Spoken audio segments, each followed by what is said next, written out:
Hello guys, in this video I'm going to show you how to set the power type on the Zapmap application.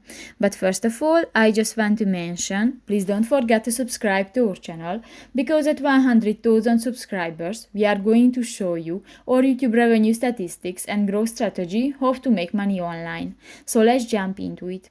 First of all, open the application on your device. New in the map section, click to the filter button at the